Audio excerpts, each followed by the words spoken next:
20절까지 다 같이 봉독합니다. 시작. 요한이 잡힌 후 예수께서 갈릴리에 오셔서 하나님의 복음을 전파하여 이르시되 때가 찼고 하나님의 나라가 가까이 왔으니 회개하고 복음을 믿으라 하시더라. 갈릴리 해변으로 지나가시다가 시몬과 그 형제 안드레가 바다에 그물 던지는 것을 보시니 그들은 어부라. 예수께서 이르시되 나를 따라오라. 내가 너희로 사람을 낚는 어부가 되게 하리라 하시니 곧 그물을 버려두고 따르니라. 조금 더 가시다가 세베대의 아들 야고보와 그 형제 요한을 보시니 그들도 배에 있어 그물을 깁는데 곧 부르시니 그 아버지 세베대를 품꾼들과 함께 배에 두고 예수를 따라가니라. 아멘. 자, 마지막 절 한 번만 더 읽어봅시다. 시작. 곧 부르시니 그 아버지 세베대를 품꾼들과 함께 배에 버려두고 예수를 따라가니라. 아멘. 할렐루야. 하나님의 놀라우신 은혜가 이 사순절 기간 하나님 앞에 나와 예배드린 여러분들에게 하나님의 사랑을 가슴으로 느끼고 여러분의 신앙이 정말 하나님과 영적으로 소통이 되는 그러한 시간이 되었으면 저는 좋겠습니다. 오늘 이 자리에 참여한 모든 성도들이 그렇게 하나님과 영적으로 소통되는 아름다운 신앙의 삶을 사시기를 주님의 이름으로 축복합니다. 저는 지난 주일에 요한복음 14장 27절의 말씀을 가지고 평안을 주노라, 평안을 주노라 이런 제목의 말씀을 통해서 함께 은혜를 나누었습니다. 며칠 전 새벽 예배를 드리면서 마가복음 오늘 본문 말씀을 봉독하고 새벽 예배에 참여하신 성도님들과 함께 말씀을 나누었습니다. 이 사순절 두 번째 주일에 제가 어떤 말씀을 가지고 하나님과 함께 우리 성도들이 살았으면 좋겠나 하는 생각을 가지고 말씀을 생각하다가 바로 이 본문의 말씀을 다시 선택을 해서 새벽에 말씀을 전했지만 좀 더 체계적으로 구체적으로 말씀을 정리해서 오늘 말씀을 함께 나누며 은혜를 나누고 사순절에 우리가 이렇게 하나님의 나라를 준비했으면 좋겠다 하는 생각을 가지고 하나님의 나라가 가까이 왔으니 이 주제를 중심으로 함께 말씀을 드리려고 합니다. 오늘 우리가 함께 봉독한 이 말씀은 하늘 보좌를 버리시고 이 세상에 그리스도로 오신 주 예수님께서 선포하신 첫 번째 복음입니다. 이 말씀에 대하여 신학자들의 의견은 주 예수님께서 최초로 선포하신 말씀, 최초의 설교라고 하는 학자들도 있습니다. 어쨌든 주께서 선포하신 최초의 말씀이고 어쨌든 주님께서 선포하신 최초의 설교라고 한다면 이것은 우리가 아주 중요하게 생각해야만 하는 그러한 말씀이었다라는 사실을 우리는 알아야 합니다. 주 예수님께서 첫 번째 선포하신 이 말씀의 핵심은 네 가지로 제가 정리를 했습니다. 자, 네 가지. 첫째는 뭘까? 때가 찼고 하나님의 나라가 가까웠다. 이 두 번째입니다. 회개하라. 세 번째고 네 번째는 복음을 믿으라 하는 것입니다. 그것을 하나하나 따로따로 다시 한번 읽습니다. 때가 찼고 하나님의 나라가 가까이 왔으니 회개하고 복음을 믿으라. 자, 우리 따라서 합시다. 때가 찼고 하나님의 나라가 가까이 왔으니 회개하고 복음을 믿으라. 예수님께서 첫 번 복음을 선포하시는 선교 대상자들은 갈릴리 지역에 사는 사람들이었습니다.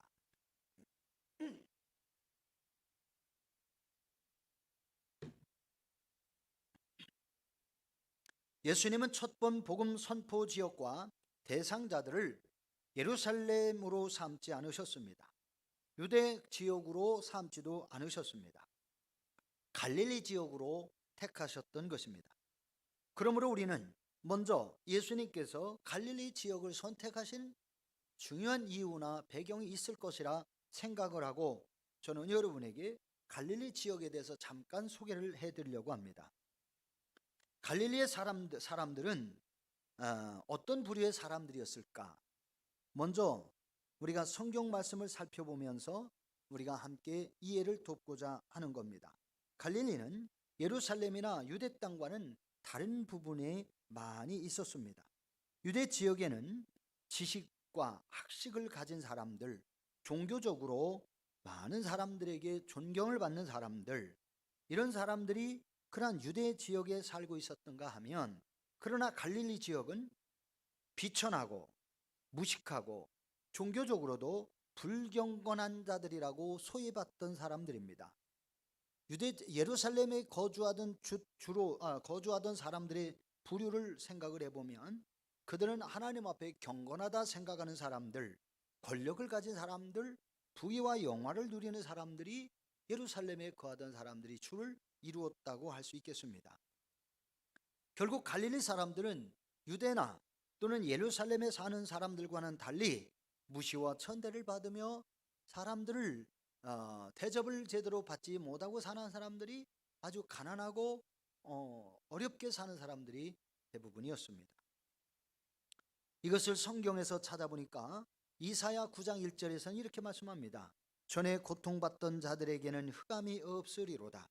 옛적에는 여호와께서 스불론 땅과 납달리 땅이 멸시를 당하게 하셨더니 후에는 해변길과 요단 저편 이방의 갈릴리를 영화롭게 하셨느니라. 마태복음 4장 16절에 흑암에 앉은 백성이 큰 빛을 보았고 사망의 땅과 그늘에 앉은 자들에게 빛이 비추었도다 하였느니라. 그러니까 갈릴리 지역은 사망의 땅과 그늘에 앉은 자들이다 라고 표현하고 계시는 거예요. 마태복음 4장 17절에 이때부터 예수께서 비로소 전파에 이르시되 회개하라 천국이 가까이 왔느니라. 이게 갈릴리 지역에 다니면서 회개하라 천국이 가까웠느니라. 거기서도 오늘 본문의 말씀과 비슷한 말씀을 하고 계시는 거지요. 사실은 같은 말씀이 되겠습니다. 에스겔 34장 16절에 말씀해 보니까 그 잃어버린 자를 내가 찾으며 쫓기는 자를 내가 돌아오게 하며 상한 자를 내가 싸매주며 병든 자를 내가 강건하게 하려니와 살찐 자와 강한 자는 내가 없애고 정의대로 그것들을 먹이리라. 그러니까 헐벗고 소외당하고 그 당시에 무시당하던 사람들은 주께서 다시 일으켜 주시지만 그 당시에 강한 자, 백성들을 힘들게 했던 자, 그런 사람들은 정의로 다스리시겠다. 그렇게 말씀을 하고 계시는 거예요. 예수님께서는 복음 선포 지역을 유대 지역이 아닌 갈릴리 지역을 택하셨던 것입니다. 그 이유는 잠시 정리해 드린다면 하나님께서 죄인들을 먼저 찾으시는 하나님의 마음으로 갈릴리 지역을 찾아오셨던 것이고, 두 번째는 죄가 있는 곳에 은혜를 부어주시는 예수님을 통해서 하나님의 사랑을 보여주시는 것입니다. 셋째는 이 세상의 그 어떤 것도 하나님의 은혜가 임하면 천국으로 변하게 된다는 사실을 깨닫게 해 주시려는 것이었습니다. 자, 성경의 예언, 곧 계시의 말씀을 하나님은 갈릴리 사역을 통하여 예수님으로 갈릴리 사역을 통하여 성경이 성취되게 하셨다는 것입니다. 오늘 주 예수님의 첫 번째 선포하신 말씀의 핵심 중에 이 첫 번째 말씀을 다시 한번 여러분에게 소개해 드립니다. 때가 찼고입니다. 오늘 예수님의 복음 첫 번째는 때가 찼고. 자, 이 때가 찼다는 이 말씀은 무엇일까요? 세상의 시기와 계절을 말씀하고 계시는 것이 아니다는 사실을 알아야 돼요. 하나님께서 계획하신 기한이 다가왔다. 하나님이 정하신 기한이 찼다. 바로 그것을 말씀하십니다. 자, 세례자 요한이 잡힌 후에 주 예수님께서 사역을 시작하신 것을 의미하는 말씀이기도 합니다. 세례자 요한의 사역이 마쳐졌다. 율법에 기록된 선지자들의 사역이 마쳐졌다. 그러면서 이제 예수 그리스도 메시아의 사역이 새롭게 시작되는 것을 알리는 문구가 바로 때가 찼고라고 성경은 말씀하고 계시다는 것입니다. 세례자 요한은 주 예수님보다 6개월 먼저 출생하고 사역을 좀 더 먼저 한 사람으로서 동일한 시대, 예수님과 동일한 시대의 사람으로 볼 수가 있습니다. 그러나 세례자 요한과 예수님의 사역은 완전히 서로 다른 시간대의 사역자이며 서로 다른 사역을 한 것을 우리는 알아야 합니다. 세례자 요한은 율법의 시대, 구약 시대의 마지막 선지자에 해당됩니다. 그래서 구약 선지자들은 시대의 타락한 시대에 하나님의 백성들을 회개하는 것을 권면을 했고, 그리고 메시아가 이 세상에 올 것이다 라고 하는 선지자들의 사역이 주를 이루었다고 한다면, 세례자 요한 역시도 회개하라고 그랬고 자기 뒤에 오시는 선지자가 누군지를 알리는, 그러한 자기 뒤에 오시는 메시아가 바로 선지자가 아니라 그리스도라는 사실을 분명하게 선포해 주는, 그것을 세례자 요한은 행했던 것입니다. 주 예수님께서는 구약 시대, 구약 성경에 예언된 대로 오신 그리스도이시며 메시아라고 하는 사실을 세례자 요한이 선포했습니다. 그것이 세례자 요한 사역의 중심 사역이었던 것입니다. 세례자 요한의 외침이 율법의 마침이 되었고, 그리고 예수 그리스도의 사역이 복음의 시작이 되었음을 알리는 종소리와도 같은 것이 바로 때가 찼고라고 하는 말씀이었던 것입니다. 하나님의 구원 역사 1라운드가 구약의 율법 시대였다고 한다면, 하나님의 구원 역사 2라운드가 신약 복음의 시대인 것으로 우리가 알아야 할 것입니다. 그러므로 때가 찼고라고 하는 말씀은 하나님께서 계획하신 구원 사역을 이루어 가시기 위하여 내적으로와 위적으로 정하신 계획에서 새로운 구원 계획을 실행시키시는 시간이 되었다. 새로운 구원 사역이 시작된 시간이 되었다라고 하시는 거예요. 하나님께서는 모든 일을 하나님께서 정하시고 성경에 계시하신 때가 되어지면 그 계시하신 것을 성취시키는 하나님의 사역을 이루어 오셨던 것입니다. 그러므로 우리가 알아야 될 것은 성경의 모든 계시는 반드시 성취된다는 사실을 우리가 믿어야 합니다. 성경의 모든 계시는 반드시 성취되어 왔고 앞으로도 성취되어질 것입니다. 요한계시록의 말씀도 성취되어질 것입니다. 우리가 얼마 전 새벽 예배마다 때로는 주일 저녁이나 수요일에 아모스의 말씀을 보았는데요, 아모스의 그 마지막 말씀에도 보면 예수 그리스도가 이 세상에 오실 것에 대한 예언을 아모스 선지자가 760년경 BC 760년, 예수님이 이 세상에 오시기 전 약 760년경에 아모스 선지자가 메시아 예수님이 오실 것에 대한 선포를 했는데 예수님이 그대로 오셨던 거예요. 우리는 성경이 성취된다는 사실을 믿는 것이 신앙입니다. 자, 두 번째 말씀은 하나님의 말씀, 두 번째 그 예수님의 선포된 말씀은 하나님의 나라가 가까이 왔으니, 하나님 나라가 가까이 왔으니, 그 말씀입니다. 하나님의 나라는 하나님께서 통치하시는 나라, 하나님이 다스리시는 나라입니다. 하나님의 나라는 마귀의 나라와 구별됩니다. 하나님의 나라는 성경의 천국으로 소개되기도 했고, 하나님의 나라는 예수 그리스도를 영접한 사람이 곧 하나님의 나라라는 표현으로 쓰여진 성경 말씀도 있습니다. 저희들이 학교 다닐 때에 학교에서 배운 나라의 3요소가 있습니다. 나라의 3요소는 주권, 국민, 영토, 이 세 가지가 있어야 나라. 과거에 고종 황제 때 우리는 일본으로부터 국권을 찬탈당했습니다. 주권을 빼앗겼어요. 1910년 강제로 일본은 한일 합방을 이루어갔습니다. 말이 황제지 황제가 나라를 다스리지 못했고, 백성들을 위하여 황제가 나라를 통치하지 못했고, 외교권도 다 빼앗겨서 일본의 천황이라고 하는 그 사람들이 대한제국이라고 하는 이 나라를 통치했어요. 그래서 일본에 의해서 주권 찬탈되었기 때문에 통치권도 빼앗기 때문에, 그래서 백성들이 유린을 당했고 수많은 젊은이들이 전쟁터로 끌려갔어요. 수많은 사람들이 속아가지고 광산에 가서 일하고 죽어갔지만 그 사람들은 그 돈을 제대로 받지 못했어요. 주권을 빼앗겼기 때문에. 국민과 영토는 있었지만 주권을 빼앗겼기 때문에 조선과 대한제국은 나라의 구실을 할 수가 없었어요. 그래서 국민도 빼앗겼고 국토도 빼앗긴 나라가 되고 말았어요. 36년 동안 치욕스러운 통치를 받아야만 했습니다.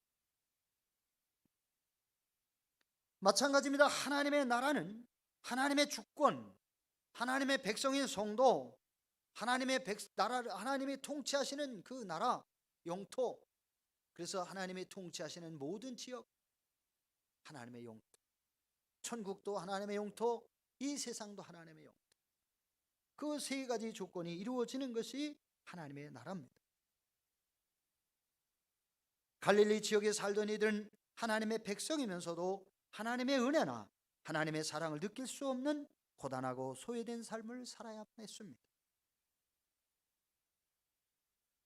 갈릴리에 사는 사람들은 이스라엘 민족이면서도 이스라엘 사람이 왕이 아니라 이두메 사람 에돔의 후손인 에서의 후손인 헤롯이 대를 이어서 이스라엘을 통치하고 있었습니다. 사실 이스라엘 나라는 온전한 나라가 아닙니다. 왜? 주권을 빼앗겼기 때문에. 그리고 주권을 로마에게도 빼앗겼습니다. 그래서 이스라엘 사람들은 바로 이스라엘 나라라는 것을 잃어버리고 말았던 것이죠. 그 결과 갈릴리에 살던 사람들은 더더욱 세금이나 정치인들, 종교인들에 의해서 수탈을 당하고 고된 인생을 살아야만 했습니다. 성경은 인간이 하나님의 형상을 따라 하나님의 모양대로 하나님께서 직접 손으로 빚어 창조하셨다고 증거하시고 있습니다. 그 인간이 에덴에서 기쁨과 희락을 살지 못하고 쫓겨난 것은 하나님의 말씀에 따르지 않고 뱀의 말과 유혹을 따라 범죄하였기 때문에 그들이 불행과 고통의 삶을 살게 되었다라고 성경은 분명하게 증거하시고 있습니다. 결국 하나님의 주권에 따라 통치되어야 될 나라 에덴 동산이 마귀의 주권에 떨어지고 만 것입니다. 마귀의 주권에 떨어진 인간이 악을 따르고 질병과 늙고 병들어 죽는 멸망의 길을 가야만 했던 것입니다. 하나님의 나라가 불순종과 죄악으로 무너진 것입니다. 마귀의 주권에 떨어진 인간이 악을 따르고 질병과 늙고 병들어 죽는 멸망의 길을 걸어가게 되어진 것입니다. 하나님의 나라가 불순종과 죄악으로 무너진 것입니다.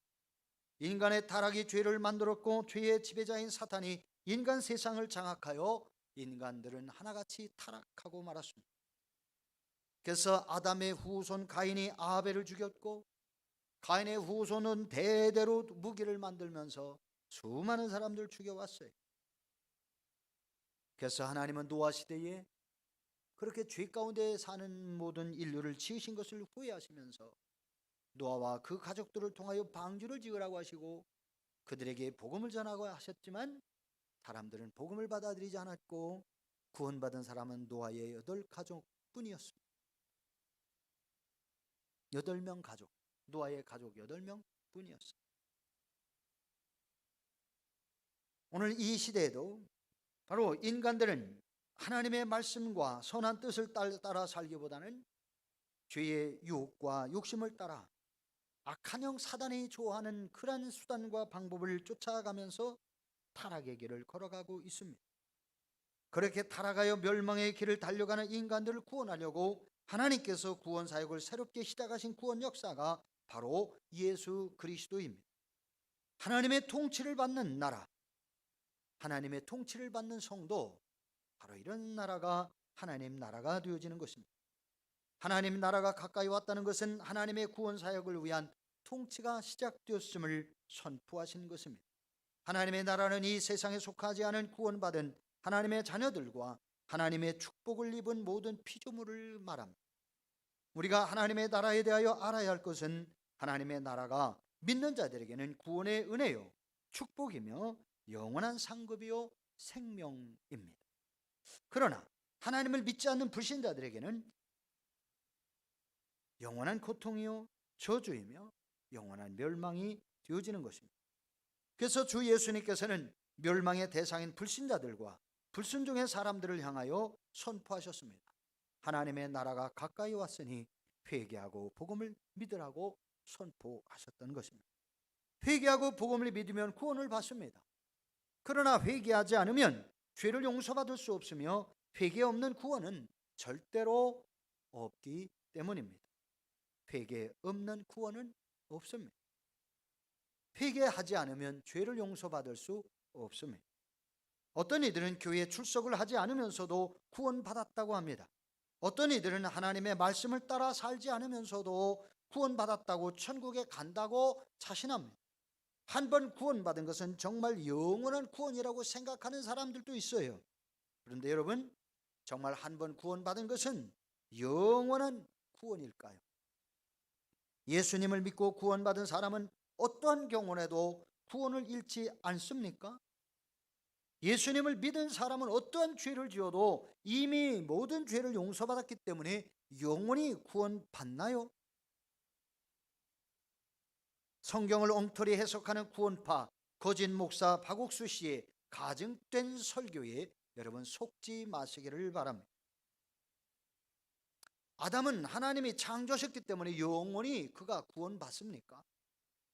그러면 그가 에덴 동산에서 죄를 졌어도 에덴 동산에서 쫓겨나지 말았어야 되고, 그렇다면 그는 죽지 말았어야 합니다.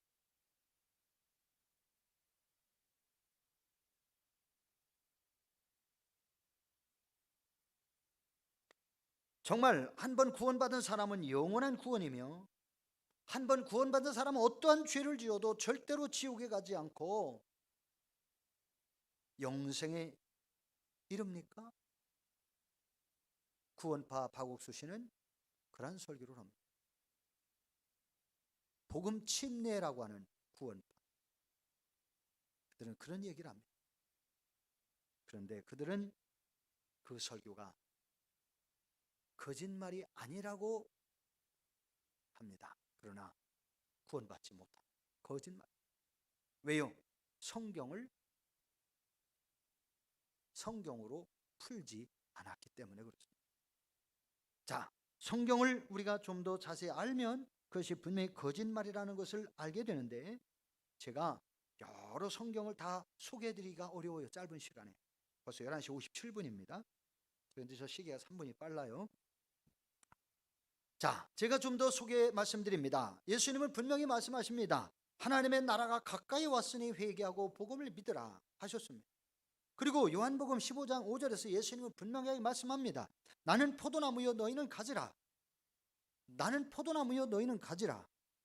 그가 내 안에 내가 그 안에 거하면 사람이 열매를 많이 맺나니 나를 떠나서는 너희가 아무것도 할 수 없습니다.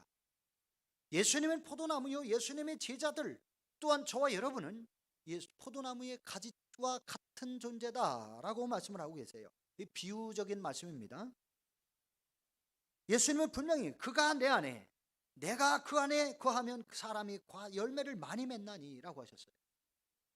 자, 가지된 우리들이 포도나무 된 예수님께 붙어 있으면 과실을 많이 맺는다는 거예요. 과실을 많이 맺어요. 그러나 예수님을 떠나면, 나를 떠나서는 너희가 과실을 맺을 수 없다. 예수님을 떠나면, 포도나무 가지가 포도나무에서 떠나면 가지가 잘라진 거나 찢어진 것을 말하겠죠. 잘라졌거나 찢어져서 나무에게서 떨어지면 그 가지가 열매를 맺습니까? 아무것도 할 수 없다고 그랬어요. 포도나무 원 줄기에서 원 둥치에서 가지가 찢어지고 떨어지고 나오면 그 가지는 그대로 놔두면, 오늘 성경은 뭐라고 말씀하시느냐? 가지처럼 마르나니 밖에 버려져 마르나니 사람들이 이것을 모아다가 불에 던져 사르느니. 자, 하나님의 말씀에서 떠나고 하나님의 말씀을 벗어나고 그리고 주의 종의 가르침에 떠나고 교회의 질서에서 떠나고 성경 말씀에서 떠나면 죽는 거래. 그러면 가지처럼 말라져 죽는 거예요. 결국은 뭐예요? 불에 던져 살인하니 지옥불에 떨어진다는. 오늘 이기재 권사님 기도 참 은혜롭게 잘해 주셨어요. 예수 믿다가 낙심한 사람들, 주여 그 영혼들을 구원할 수 있게 해주십시오. 다시 돌아오게 해주십시오. 왜? 돌아오지 않고 그대로 있다가 그대로 그냥 죽으면 지옥입니다. 왜? 예수님에 떨어지기 때문에. 떨어져서 시간이 갈수록 말라 죽는 거예요. 그러니까 그 사람들을 다시 예수님 앞에 돌아와 붙여놔야 돼요. 제가요, 벚꽃이 지면 밤나무하고 은행나무를 접붙이려고, 그리고 또 감나무 접붙이려고 접순을 따다 놨어요. 그 접순을 냉장고 속에다 넣어놨습니다.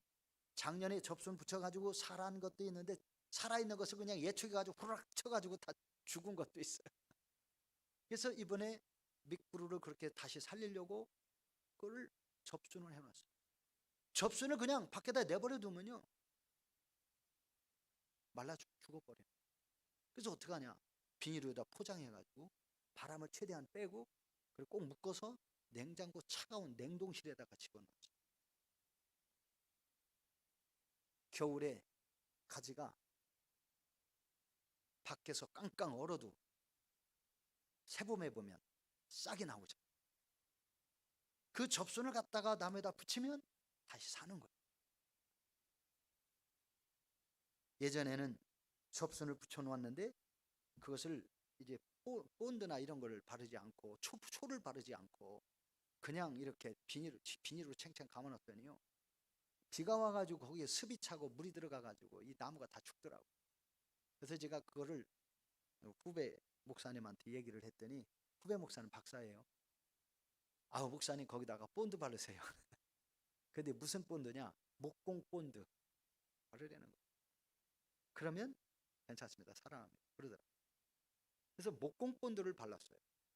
옛날에 비닐로 탱탱 감아서 사른 것도 있어요. 근데 어쨌든 비가 오면 물이 들어가는데 꼭 붙여놓고 하루 이틀 지나서 비가 와가지고요 이 나무가 다 죽더라고. 근데 비 안 온 거는 살았더라고요.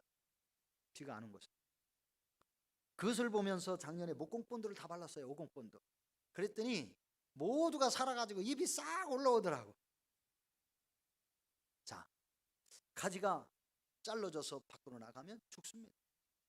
예수 그리스도를 믿던 사람이 낙심하여 실족해서 교회를 떠나고 그대로 살다가 그대로 죽으면 그런 사람들은 구원받기가 어렵습니다.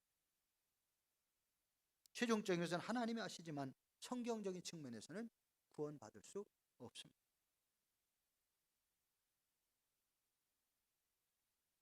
성경 많은 곳에서 하나님과 함께 사는 자가 구원받는 것이지 하나님을 벗어나서 자기의 정욕을 쫓아 죄를 범하면서 제멋대로 살아도 구원받는다고 하신 말씀은 한 곳도 없습니다.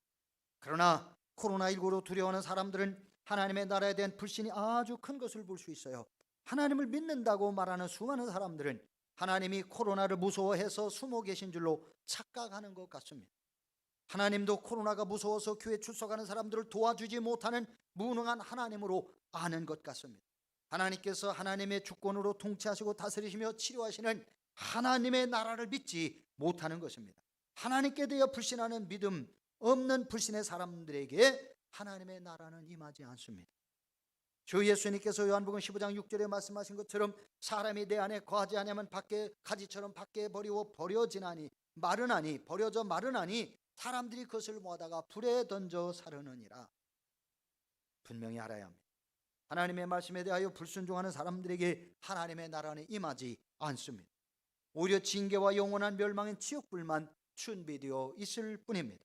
그러므로 여러분, 하나님의 나라는 하나님을 철저하게 신뢰하고 믿는 믿음의 사람에게 임하시는 천국임을 믿으시기를 바랍니다. 하나님의 나라는 지금 바로 여러분의 삶의 자리, 여러분의 삶의 현장이 하나님의 나라에도 속한 것임을 여러분 믿으십시오. 세 번째, 예수님이 하신 말씀을 회개하라고 하셨습니다. 회개란 죄 사함을 얻게 하는 하나님의 은혜입니다. 성경 누가복음 24장 47절의 말씀에 보니까 또 그의 이름으로 죄 사함을 받게 하는 회개가 예루살렘에서 시작하여 모든 족속에게 전파될 것이 기록되었으니, 그의 이름으로 죄 사함을 얻게 하는 회개가 예루살렘에서 시작하여 모든 족속에게 전파될 것이 기록되었으니, 예수 그리스도의 이름으로 죄 사함을 받게 하는 회개가 예루살렘으로부터 시작하여 모든 민족에게 전파될 것이 기록되었다. 예수 그리스도의 복음은 예루살렘에 머문 것이 아니라 사마리아와 유대와 땅 끝까지 복음이 전파돼서 오늘날 전 세계에 예수 그리스도의 이름으로 세례를 받고 예수 그리스도의 이름 안에서 죄를 용서받고 우리가 구원받는 은혜를 얻게 되는 복음의 사람이 되어진 것입니다. 이 죄사함을 얻는 비밀은 헬라인이나 유대인이 차별이 없습니다. 다시 말하면 유대인에게나 우리와 같은 이방인들에게 차별이 없이 회개하면 누구나 구원받는다고 성경은 말씀합니다. 회개란 무엇일까요? 회개란 인간이 온전히 하나님께 돌아오는 것을 말합니다. 회개란 사람이 하나님의 사랑과 하나님의 뜻을 불신하고 인본주의의 가치와 사상을, 환경을 따라가며 자기중심적인 삶을 살아가던 것을 버리고 하나님을 따라 사는 것을 회개라고 성경은 말씀합니다. 하나님을 따라 사는 것이 의미하는 바는 하나님을 공경하고 하나님의 뜻, 하나님의 말씀에 의지해서 그 말씀을 따라 살려고 하는 것이 신앙이요 회개인 겁니다. 베드로가 예수님의 말씀에 의지해서 그물을 내릴 때에 고기를 많이 잡았다고 그랬습니다. 예수님은 하나님의 말씀을 의지하고 따르는 것이 신앙인 거요. 그 신앙의 사람을 사는 사람들에게 기적을 경험하게 하시고 삶의 문제를 해결하게 도와주십니다. 참된 회개의 모습을 성경의 예로 살펴본다면 누가복음 15장 17절로 20절에서 작은 아들 탕자가 아버지 앞에서 회개한 모습을 성경은 분명하게 그것을 회개라고 제시하고 계십니다. 일부 사람들 중에는 회개에 대하여 오해하는 경우가 종종 있습니다. 오해하는 부분은 회개가 윤리 도덕적인 죄나 허물에 대하여 마음으로 뉘우치고 하나님께 용서를 구하는 것을 회개라고 생각합니다. 물론 그것도 회개입니다. 그러나 참된 회개는 윤리 도덕적이나 죄나 허물에 대하여만이 아니라 진심으로 마음으로 뉘우치고 하나님께 용서를 구하는 것을 포함하면서 인생의 잘못된 본질적인 그 측면에서 돌이켜 바르게 살아가는 본질 회복을 회개라고 하는 겁니다. 그러니까 하나님, 사람의 양심이 죽었다면, 양심이 잘못됐다면, 거짓을 말한다면 그것이 바뀌어져야 된다는 거예요. 마음으로 뉘우치고 하나님께 용서를 구하는 것을 참 회개다. 그래서 우리의 속사람, 우리의 마음, 우리의 영혼이 진심으로 죄를 뉘우치고 돌이켜서 하나님의 은혜로 살 때 이것을 성경은 회개라고 말씀을 하고 계시는 거예요. 사람이 회개하지 않으면 하나님 나라에 들어갈 수 없습니다. 사람이 회개하지 않으면 하나님 나라에 들어갈 수 없습니다. 사람이 회개하지 않으면 그 죄를 용서받을 수가 없습니다. 회개란 자기의 죄와 허물을 아파하고 진솔하게 자백하며 하나님께 용서를 구하는 것입니다. 요한일서 1장 6절로 9절의 말씀에 회개를 어떻게 하는 것이 성경을 어떻게 하는 것인지 성경은 분명하게 말씀을 합니다. 만일 우리가 하나님과 사귐이 있다 하고 어둠에 행하면, 어둠 가운데 살면 거짓말을 하고 진리를 행하지 아니함이거니와, 그가 빛 가운데 계신 것 같이 우리도 빛 가운데 행하면, 여기 빛은 하나님의 은혜 가운데 사는 것을 말합니다. 빛 가운데 행하면 우리가 서로 사귐이 있고 그 아들 예수 그리스도의 피가, 십자가에서 흘리신 예수 그리스도의 피가 우리를 모든 불의에서 깨끗하게 하실 것이요, 1서 9절에 보면 만일 우리가 우리의 죄를 자백하면 저는 미쁘시고 의로우사, 예수 그리스도는 미쁘시고 의로우사, 또한 근본 하나님은 미쁘시고 의로우사 우리의 죄를 용서하시며 우리를 모든 불의에서 깨끗하게 하실 것이다. 성경은 그렇게 말씀하십니다. 회개가 하나님 나라로 들어가는 문이라면 믿음은 그 길을 가는 전인적인 행위, 믿음은 하나님 나라를 들어가는 모든 사람들의 행위다. 인간의 모든 행위를 전인적인 행위라고 말합니다. 이것은 제가 추석 트리니티 말씀대전 페이지 68페이지 하단에 기록된 것을 여러분에게 소개해 드리는 겁니다.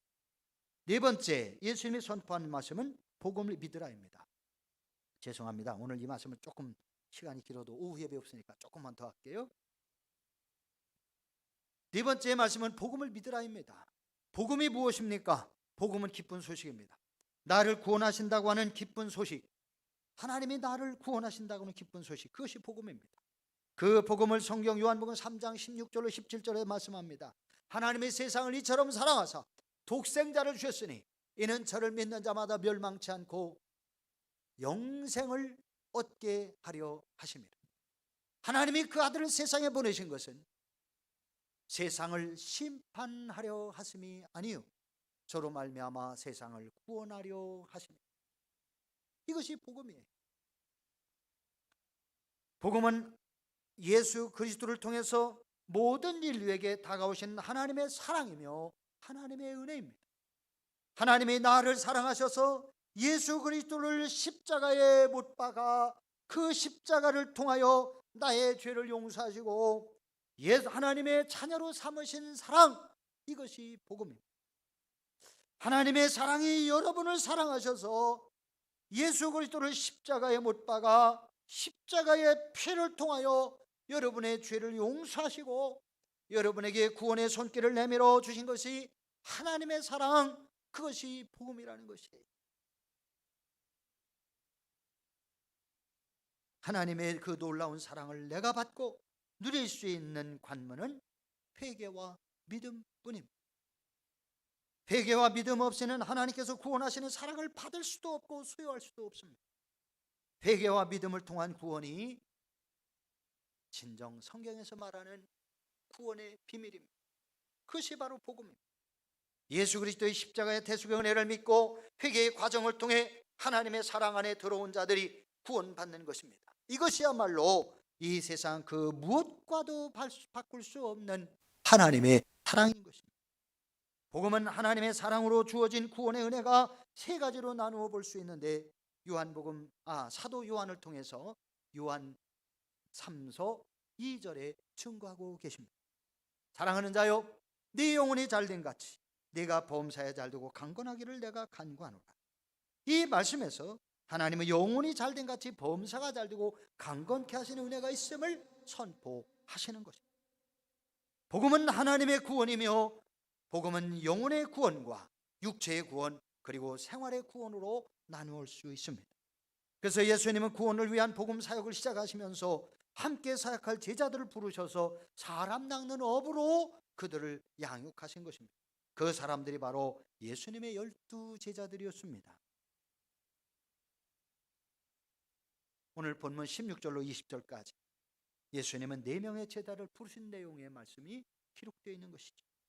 여기서 우리가 분명히 알아야 할 것이 있습니다. 예수님께서 제자들을 부르신 것은 하나님의 놀라운 구원 사역을 위하여 부르셨다는 사실입니다. 우리 주 예수님께서 하나님의 구원 사역을 위하여 제자들을 사람 낚는 업으로 부르셨고, 오늘날 저와 여러분을 하나님의 사람으로 부르신 것은 하나님의 나라 확장을 위하여 부르셨음을 믿고 우리가 그 사명을 감당할 수 있어야 하겠습니다. 우리가 즐거운 마음으로 하나님의 구원 사역에 동참할 때 하나님께서 천군 천사들과 함께 춤을 추시며 크게 기뻐하실 것입니다. 하나님 우리의 영혼이 잘된 같이 범사가 잘되고 강건케 하시는 은혜를 누리게 하시려고 저와 여러분을 구원하셨고 복음을 주셨고, 그 복음을 믿고 하나님을 전적으로 신뢰하고 믿음으로 살고 말씀에 순종하며 사는 성도들에게 그 은혜와 복을 주시는 겁니다. 이 은혜와 복을 여러분들이 누려서 여러분의 영혼이 잘되고 여러분이 범사가 잘되고 강건하게 하신 은혜와 축복을 누리는 주인공들이 되시기를 주의 이름으로 축복합니다. 기도하십니다. 하나님 아버지, 감사합니다.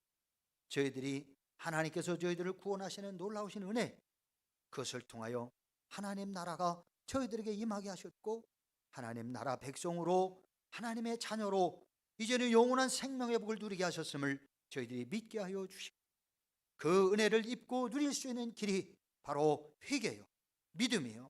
우리가 하나님의 말씀에 순종하는 것임을 깨닫고, 그동안 혹시라도 하나님의 말씀을 믿지 못했고 하나님을 신뢰하지 못했고 불순종으로 살고 하나님 없이 살한 저희들의 삶이 있었다면 용서하여 주시고 회개할 마음을 주시옵소서.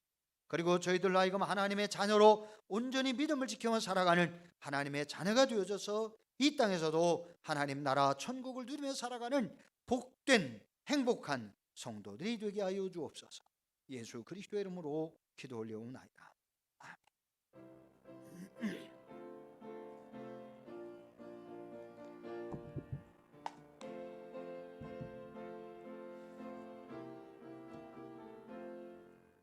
나 이제 주님의 새 생명 얻은 몸, 옛것은 지나고 새 사람이로다. 그 생명 내 맘에 강같이 흐르고 그 사랑 내게서 해같이 빛난다. 영생을 누리며 주 안에 살리라. 오늘도 내일도 주 함께 살리라. 주 안에 감추인 새 생명 얻으니 이전에 좋던 곳 이제는 값없다. 하늘의 은혜와 평화를 맛보니 찬송과 기도로 주 함께 살리라. 영생을 누리며 주 안에 살리라. 오늘도 내일도 주 함께 살리라. 산천도 초목도 새 것이 되었고 죄인도 원수도 친구로 변한다. 새 생명 얻은 자 영생을 누리니 주님을 모신 마 새 하늘이로다. 영생을 누리며 주 안에 살리라. 오늘도 내일도 주 함께 살리라. 주 따라가는 길 험하고 멀어도 찬송을 부르며 뒤따라가리라. 나 주를 모시고 영원히 살리라. 날마다 섬기며 주 함께 살리라. 영생을 누리며 주 안에 살리라. 오늘도 내일도 주 함께 살리라. 기도드립니다. 하나님 아버지, 감사합니다. 하나님의 나라가 때가 찼고 하나님의 나라가 임하였으니 가까이 왔으니 회개하고 복음을 믿으라고 하신 이 말씀, 우리 성도들의 삶의 현장에서 우리 성도들을 변화시키고 새롭게 하여 주시고 믿음 없던 성도들에게 믿음을 주시고 회개하지 못했던 성도들에게 회개의 마음을 주시고 회개의 신앙을 주셔서 하나님이 성경에 약속하신 대로 오늘 이 자리에 참여한 모든 성도들, 또 혹시 이 자리에 오지 못했던 성도들까지라도 하나님, 무슨 사연에서 오지 못했는지 알 수 없지만 그러나 우리 하나님께서 모든 성도들에게 동일한 은혜를 주시옵소서. 하나님, 나라를 누리며 살아가는 복된 자녀, 하나님의 자녀로 사는 복된 하나님의 백성 되게 하셔서 흑암의 권세를 이기게 하시고 모든 질병 이기게 하시고 전염병 이기게 하시고 사건 사고 피하게 하시고 하나님을 영화롭게 하는 복된 하나님의 자녀들 되게 하여 주시옵기를 간절히 원합니다. 이제는 우리를 죄악에서 구원하여 영원히 하나님의 자녀가 되어 하나님이 주신 복으로 살게 하시려고 저희들을 위하여 독생자를 보내주신 하나님 아버지의 만극하신 사랑하시는 것, 성자 예수 그리스도의 십자가의 구속의 은혜와 성령님의 내주 교통 위로 인도 함께 하시는 은혜가 오늘 주님 앞에 나와 예배드리고 이제 삶의 현장으로 나가는 모든 성도들과 우리 유국교에 속한 모든 성도들에게 이제로부터 영원히 함께 하셔서 하나님의 나라를 누리는 축복의 자녀들 되게 하여 주옵시기를 간절히 축원하옵나이다. 아멘.